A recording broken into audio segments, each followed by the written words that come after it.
ต่อไปก็อยากให้เบิ่งงานนะก็สบายดีครับพี่น้องเนาะวันนี้ก็มาพบกับต่อยที่เก่าพี่น้อง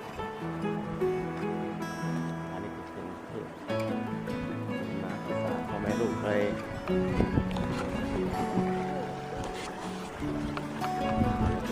เพจหัวหน้า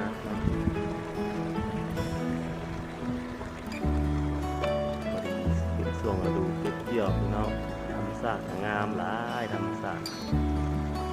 เขาขึ้นง่วงแล้ว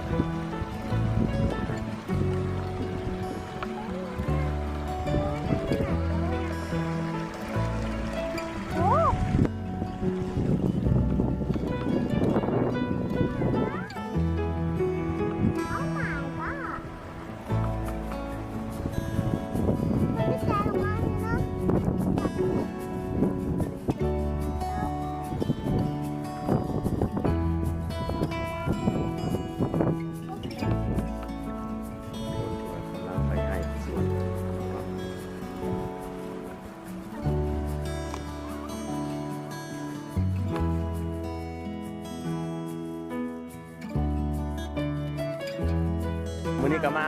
กัน3พ่อแม่ลูก3คนเลยมื้อนี้พบหน้าพบตาเก่าอันนี้มันไทยอันนี้นะเล่นอันนี้เด้โอ้อันนี้เด้ก็มาพบกัน3คนเลยครับพบหน้าพบตาเลย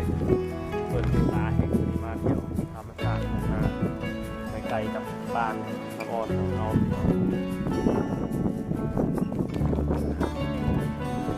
ธรรมศาสตร์งามหลายเนาะเขากำลังออกม่วง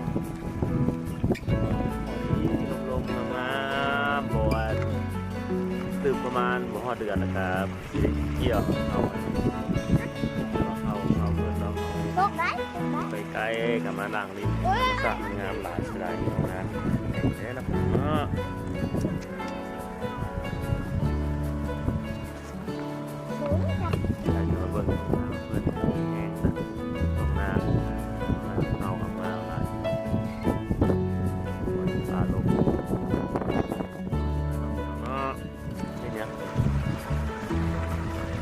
มียังลูกหอยตัวยังลูกหอยเบิ้งหอยโอ้ตัวหอยตัวเพิ่นมาเก็บจังอ่ะนั่งนวลกับอาหารว่ากำลังสอนเตี๋ยวเลี้ยวข้างใดกันเต็มแต่ทงนาพี่น้องเตี๋ยวข้างใดกันเต็มทงนาว่าเข้าน้ำหลายจุดชมวิวครับเนาะมือใดจะอยู่ล้ากับมานั่งริมแถวนี้นะบอ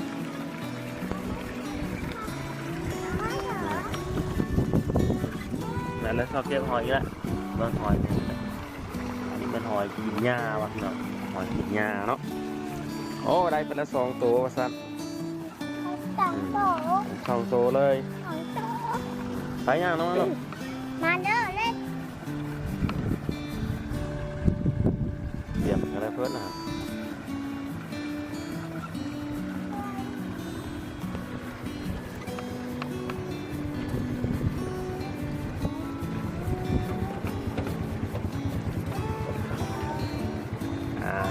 สำหรับคลิปนี้ก็มีแต่ซ้ำนี้เนาะพี่น้องเนาะลายมือพบกันใหม่มื้อหน้าพบกันใหม่พี่น้องพบกันใหม่คลิปหน้าเด้อสำหรับมื้อนี้ก็มีแต่ซ้ำนี้บายบายดูลูกชายบายบา